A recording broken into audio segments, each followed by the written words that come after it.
Police के साथ एहाना ने पुजारिनी को पकड़ने का हाथ बढ़ाया। पोल्टू भी उसके साथ था, लेकिन उसकी आंखों में आज अजीब सी घबराहट थी।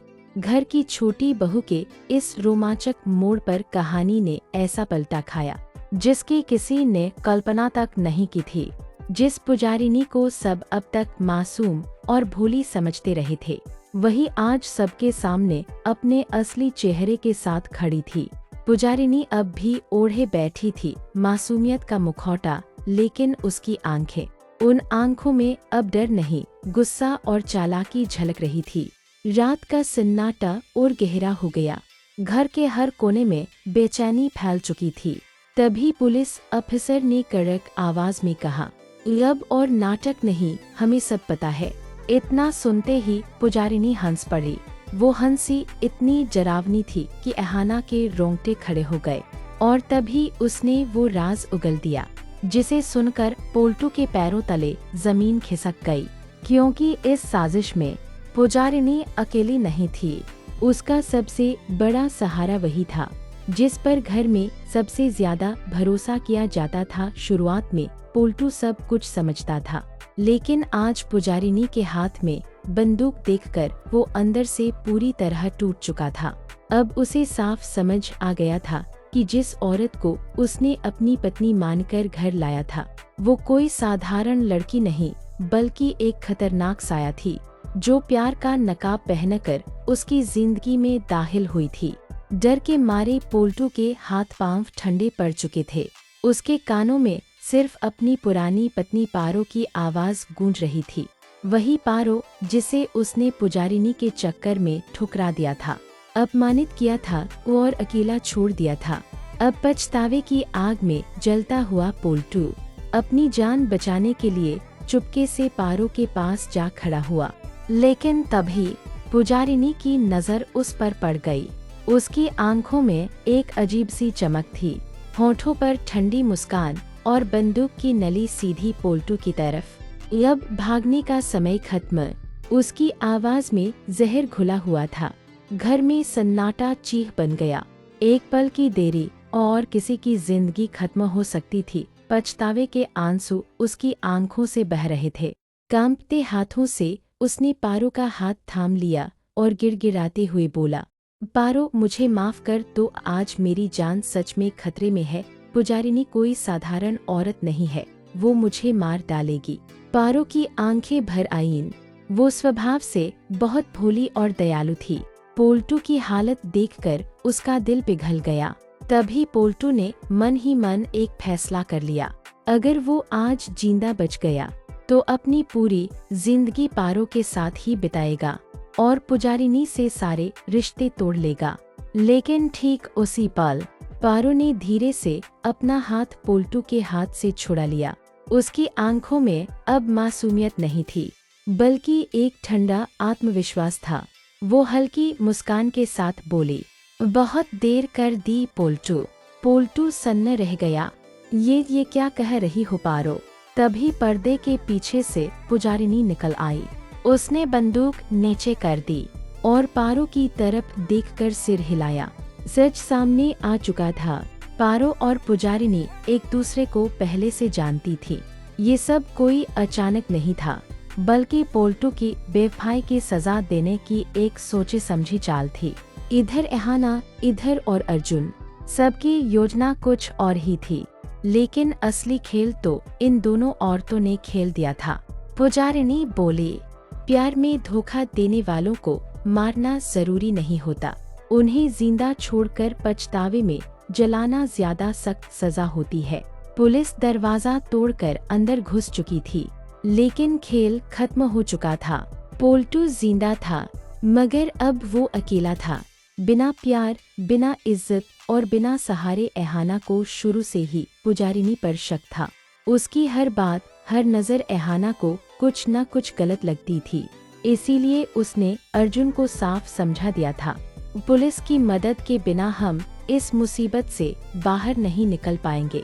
अर्जुन पहले तो घबरा गया। उसे समाज, मोहल्ले और बदनामी की चिंता सताने लगी। उसका मन बार बार डगमगा रहा था, लेकिन एहाना की सूझबूझ और उसकी मजबूत नजर ने अर्जुन को हिम्मत दे दी।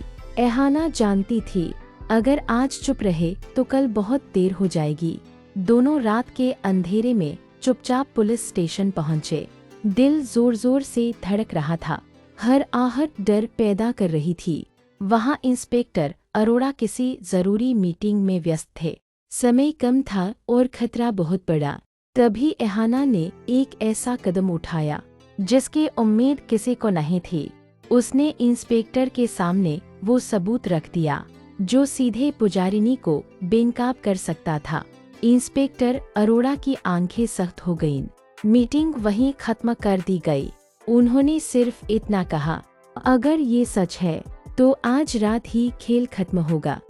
और उसी पल कहानी ने एक और खतरनाक मोड़ ले लिया, क्योंकि एहाना को नहीं पता था पुजारिनी को उनके पुलिस स्टेशन आने की खबर पहले ही मिल चुकी थी। एहाना की जिद के आगे सबको झुकना पड़ा। उसने साफ साफ बता दिया कि पुजारिनी के पास अवैध हथियार हैं और वो किसी बड़ी वारदात को अंजाम देने वाली है। पुलिस पहले से उस पर नजर रखे हुए थी, लेकिन एहाना की जानकारी ने आग में घी का काम कर दिया। एक टीम सादे कपड़ों में तैयार हो गई। एहाना और अर्जुन भी उनके साथ थे। रात के ठीक 2:00 बजे, जब पूरा घर गहरी नींद में डूबा हुआ था, पुजारिनी ने दबे पांव घर से बाहर कदम रखा। उसे पूरा यकीन था आज कोई उसका पीछा नहीं कर रहा। लेकिन तभी एहाना ने अपने कान में लगे छोटे से ईयरपीस पर धीमी आवाज में कहा, अब।